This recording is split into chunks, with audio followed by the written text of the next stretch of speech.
హామీల ప్రకారం టీచర్స్కు 2 లక్షలు, హెల్పర్స్కు 1 లక్ష రూపాయలు చెల్లించాలని anganwadi teachers and helpers union CITU జిల్లా అధ్యక్షురాలు దోనిపల్లి వెంకటమ్మ తెలిపారు. అంగన్వాడీ యూనియన్ ఆధ్వర్యంలో ఆదిలాబాద్ కలెక్టరేట్ ఎదుట చేపట్టిన రిలే దీక్షలు మంగళవారం 2వ రోజుకు చేరుకున్నాయి. అందులో భాగంగా రాష్ట్ర ప్రభుత్వ వైఖరికి నిరసనగా భిక్షాటన చేపట్టారు. తెలంగాణ రాష్ట్రంలో 65 సంవత్సరాలు పూర్తయిన అంగన్వాడీ టీచర్స్, హెల్పర్స్ సుమారు 10,000 మంది పనిచేస్తున్నారన్నారు.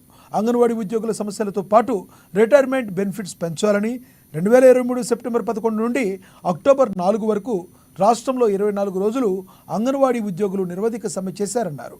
అంగన్వాడీ టీచర్స్, హెల్పర్స్ మనోభావాలకు వ్యతిరేకంగా ఏకపక్షంగా అతి తక్కువ డబ్బులు చెల్లించి జూలై 4 తర్వాత ఇంటికి పంపించాలనే నిర్ణయం తీసుకోవడం సరి కాదని తెలిపారు. అంగన్వాడీ ఉద్యోగులకు తీవ్రమైన నష్టం కలిగించే ఈ నిర్ణయాన్ని రాష్ట్ర ప్రభుత్వం తక్షణమే వెనక్కి తీసుకోవాలని విజ్ఞప్తి చేశారు.